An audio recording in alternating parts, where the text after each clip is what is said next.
I like to watch a movie in a different kind of what you say, a different point of view. Okay. Yeah. Now, last night, I watched Man of Steel, the 2013 Superman movie. Okay, because I don't like the 80s version Superman. I never liked him. I said it when Jake Dyer was on here on our show that I did not like how Superman brought in the time machine element, or the time travel element to save his love. I didn't like that. And I couldn't believe when I watched the movie where this guy named Lex Luthor is supposed to be the most intelligent criminal of all times. And in that movie, he was with the two dumbest people in the world. The movie just did not do it for me. I hate to say it. I didn't care for the Christopher Reeve Supermans. I thought they were stupid. I did not enjoy them. Okay. Now, 2013, Man of Steel. Snake. The people did not like this movie. I thought this movie is the most underrated, brilliant superhero movie I've ever saw. Because listen, I did not like Superman. I thought, no, I don't like a character who's too powerful, right?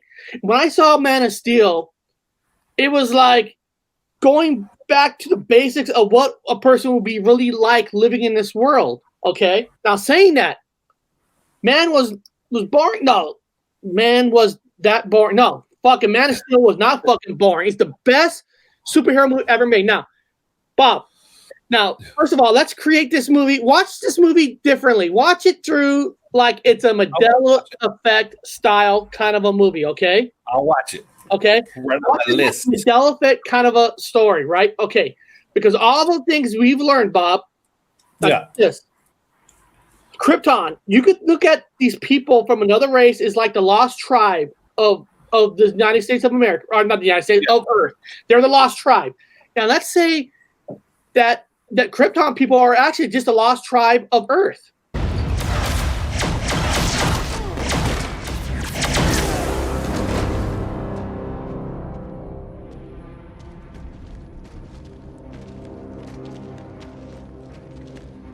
This council has been disbanded. On whose authority? Mine. Yeah. They learn how to live on the atmosphere, and their body has evolved. So when they come back to Earth, the sun gives them strength because their body in human nature has evolved. Okay? Now, get this. Now, here we go.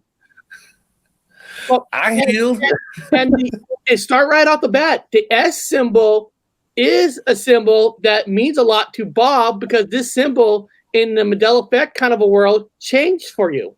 It's a snake. Yeah, it's a snake. It's the S. So, it's the same thing as the Ophiuchus constellation with the snake handler. I have never heard of the Ophiuchus constellation ever. Yeah. And I worked at the Museum of Flight, and we did not have that astrology at the Museum of Flight in the constellations. No. Right off the bat, you could look at the Superman movie as the true Mandela effect movie with Matrix mixed in it. I'm going to tell you guys how. Okay, right out the bat, Bob said this symbol. Look at the symbol. The symbol is the shape of a snake.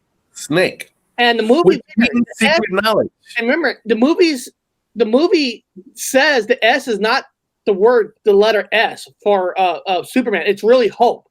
And like Bob said, this snake, this symbol. So right off the bat, look at this movie as a lost tribe of Earth. The symbol is a snake. So right off the bat, you got some interesting symbols. You got some interesting things. Now, everybody always says Hollywood's like, Michelle, what if these people who made these are actually people who maybe experience a Mandela, and put their clues in it? I'm going to tell some of these clues. Here we go. This is where we're going to get nerdy. Break it down. Now, in this movie, what was so brilliant about this movie, let me see if there's a picture of him. He was a kid in this movie. Where is the kid? I had pictures of him being the kid. God damn.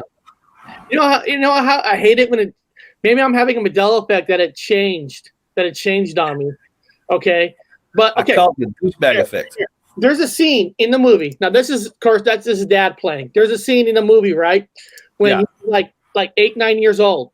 Yeah. I heard this story from you and a bunch of people in the Mandela effect community, where there's a part of the movie where he starts to see colors. He was seeing through people's bodies, not nakedness. He wasn't seeing naked body. He was seeing like the inner side, the lights.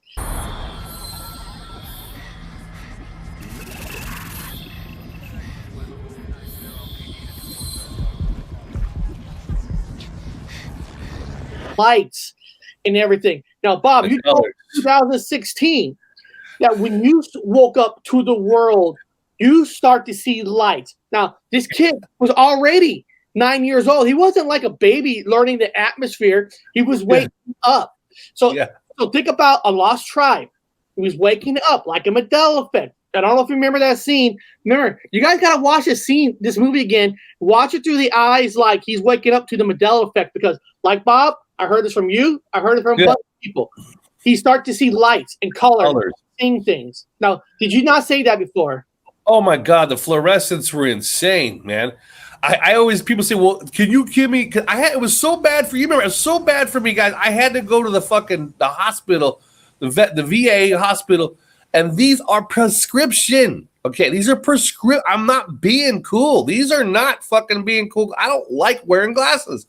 These are prescription sunglasses because I couldn't, the colors, I was getting snowblind, calling it snowblind. I'm like, I can't fucking handle the colors, man. There's too many fluorescents. Am I in Vegas? This is just a street corner in a normal town. It looked like Vegas to me. It was bright. This is white sun. Well, yeah, exactly. And that's what he was experiencing. Now, he was already adapted to the atmosphere, but he was just waking up now, kind of like what I've heard from everybody else. And then he runs into a little closet. Mom's talking to him. He says, Mom, the world's too big. Kind of like you're saying, when you were waking up, the world just got bigger. His parents won't even let him play with other kids. I know, what a weirdo. Sweetie, how can I help you if you won't let me in? The world's too big, Mom. Then make it small. What the fuck? Yeah. He was explaining to him, make the world smaller, right? So I'm telling you, watch this movie through that point of view, people. You're going to take a whole different kind of perspective in this movie. The world's too big. He starts seeing color and lights. He was seeing things he never saw before, just like a lot of you people waking up for the first time. Now, some people woke up, never experienced that. I didn't experience no lights or anything like that, so I can't sit here and say did that. But, Bob, you said it, and look. I'm no blind. So, guys, watch Medicine through the eyes like this. Trust me, guys. You got to trust me on this. Now, there was a scene as a kid. Very interesting catch. I know. Because in any other Superman movies, the Christopher Reeves, which I didn't enjoy, never did that. The old black and white TV series never did that. Not even the comics kind of did that. Zack Snyder, who I feel, who's experienced his daughter dying and all this kind of stuff, I feel that he kind of put his little flavor in it. I can't claim that he's Mandela affected. I even hate saying that he's a Mandela affected. It makes it sound like he's got a Mandela virus. It's not a virus. But I feel like he put his feelings within the Superman story, right? Okay, now there's a scene where the bus crashed, right? Like the bus went into the water, right? And then he uses powers to pull the bus out.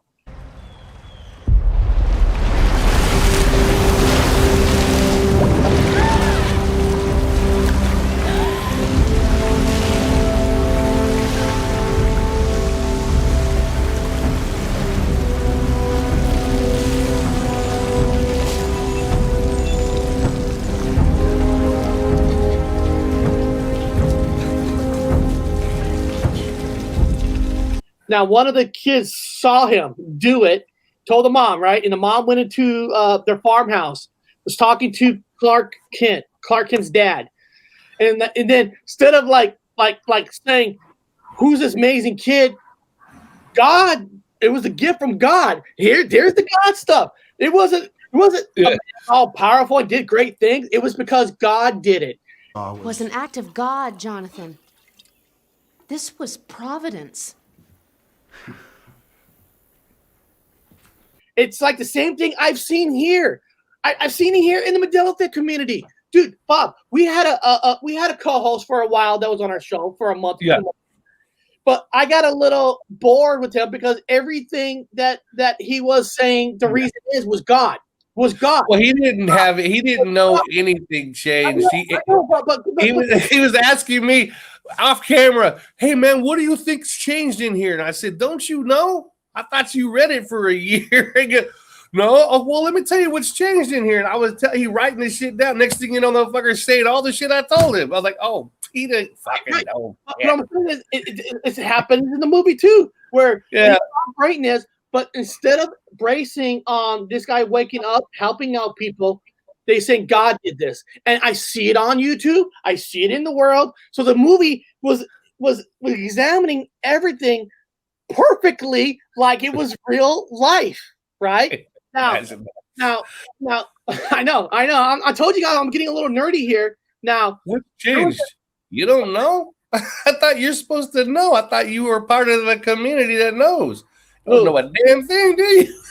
Okay, now here's this scene right here. Clark, this is Clark Kent's father. I forgot. God, Clark. What was Clark Kent's father's name in the Superman movie? You're the fan. Oh, I forgot. I forgot. Superman's dad. Yeah, Superman's dad. I'm sorry. Or his artificial dad, his fake dad. Yeah. Like Kevin Costner. Now there was a part of the movie where a big storm is hitting. Right, big storm is fucking hitting. Yeah. And there was a scene where the father went back to save the dog, and Kevin Costner was in it. That's right, Kevin Costner. I love Kevin Costner. And Kevin Costner was fucking awesome. Kevin Costner was Dances with Wolves. It was perfect. Now Kevin Costner, Superman had a chance to save him, okay? But the father said, no, the world's not ready for you yet. Because you're not ready yet. You're not ready to come out. If you come out now and save me, they're going to come after you. You're not ready to handle it yet. So like the VA to me. He sacrificed himself to die so the world is not ready for him, even though he knows his son can save him because he's Superman, right?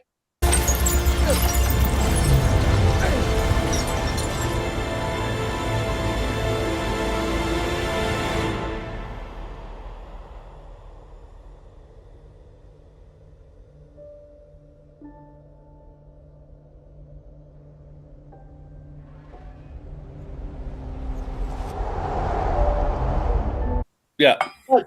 He let himself die because he needs to find himself. So the next part of the movie is him finding himself. Bob, you went through that yourself when you were discovering things. You had to go find yourself. You went to fucking Europe to travel to find yourself. Yeah. See, this movie is like a Mandela Effect journey to find himself. British milk. And now, am I getting too nerdy for you people in the chat? I'm getting too nerdy for you guys. I'm sorry, but watch this movie in a Mandela Effect kind of a point of view. Okay, so he tries to find himself, right? And that's why this movie is brilliant. It was showing what a real life person kind of goes through in life, what we go through. Even though you could be considered the most powerful guy in the universe, you're still going through issues, Bob. Okay, he finds his ship, right? He finds his ship out in I forgot, Alaska, Antarctica. I don't know. North Pole, whatever. The northern continent. No, he said nerd on. Okay, he finds his ship. Okay, he finds his ship. He goes in the ship. He sticks the symbol to talk to the ship, and guess what it does? It turns on what? A Matrix AI system out of nowhere. His father comes out. His real father comes out in an AI form, in a Matrix form, talking to him with feelings, with everything. And remember, this AI form of his father was opening doors for him.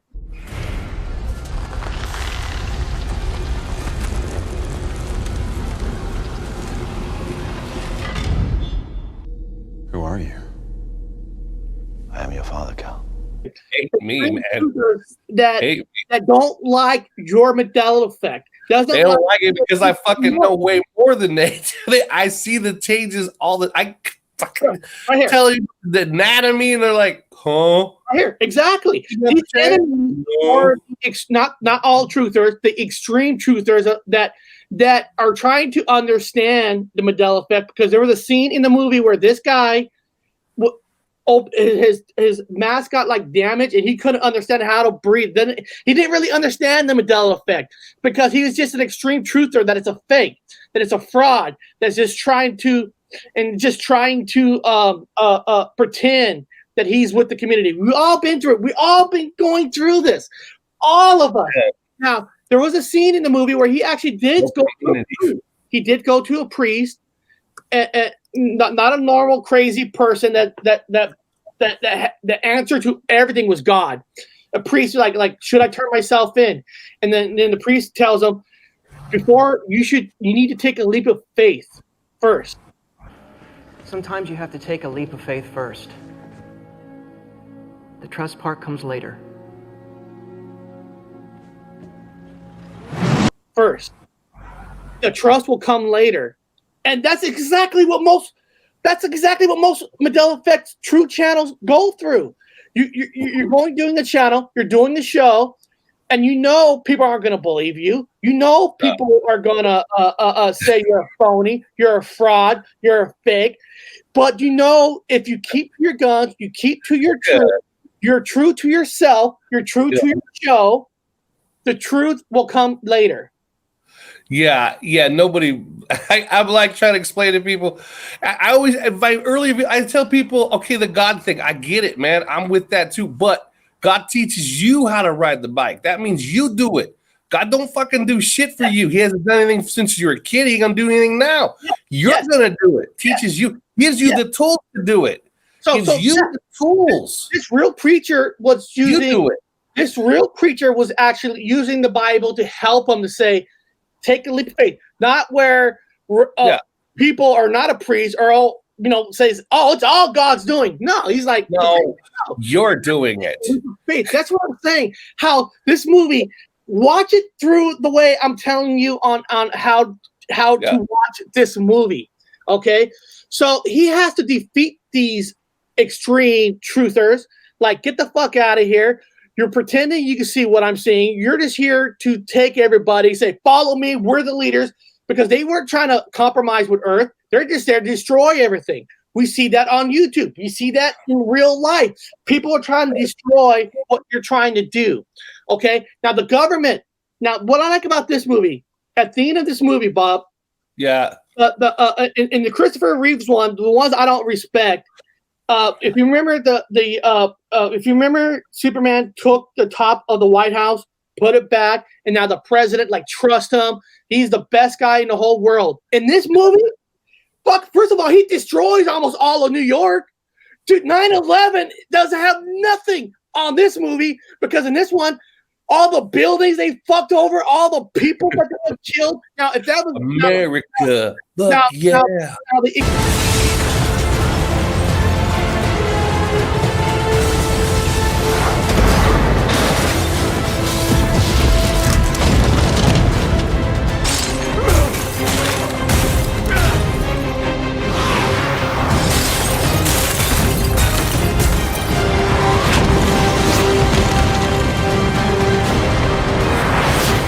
the extreme YouTubers will say nobody died in those buildings. Oh, get out of here! People died in these buildings, right? But at the end of this movie, now like Christopher Reeve, where he puts the White House back, the government goes, "We still don't trust you. We're gonna have our eyes on you." And he was telling them, Superman, watching the end, he was saying, "You can't control me. You can't. You do this. I have to do things on my own way, kind of like you're trying to do your channel." Yeah. Now, they shut you down. They can't always shut you up. But the government was basically saying, okay, but we're going to keep an eye on you. Are you effing stupid? It's one of your surveillance drones. That's a $12 million piece of hardware. It was. I know you're trying to find out where I hang my cape. You won't. That's the same thing as YouTube's world, all these shows. you can't shut everybody down, but they're gonna what, Bob? You said this yourself. You're gonna keep an eye on you. Now, oh God, yeah, they are. In the movie, the enemy had a bunch of people, right? You had a bunch of people. Now they're showing themselves. Now, Bob, you even said this yourself. You said this yourself. Yeah. If you get a bunch of people to start showing themselves all at once, and you spread idiocracy instead of attacking slowly, taking over everybody slowly, you come out and attack all at once. You're like, Bob, you even said this. Yeah. Don't ever do that all at once, because now they all know who you are. It's easier to stop you. It's easier to fight against you, right? That's what they want. So he wins. The CGI wins an army because he sent everybody back by creating a black hole. He created like another reality dimension to send everybody back. And of course, he has to kill the main guy's dog at the end. He had to like rip his neck. But he sent everybody else through. He created a reality hole and sent them all the way. Nobody knows exactly where. So this movie has Mandela effects. This movie has what real life is going through. I mean, watch this movie through the eyes of this. And then in the end, government saying, we're still going to have our eyes on you. We don't trust you. And that's what real life is about. And when people said, when I hear people say the original is better, dude, this is more real life, what everybody goes through, than the first piece of crap one. So I don't understand how people not like this. Watch this movie again. Watch it through the way I told you to watch it. Watch a guy struggling with the Mandela, trying to discover himself, and how governments are now watching him. Everybody's watching him. People, newspapers, and they're trying to make you look stupid and crazy, even though you're just doing the good for all people. You're just trying to help out with the information flow. Even if I were willing to try, what makes you think they'd listen? I don't know, General. Guess I'll just have to trust you.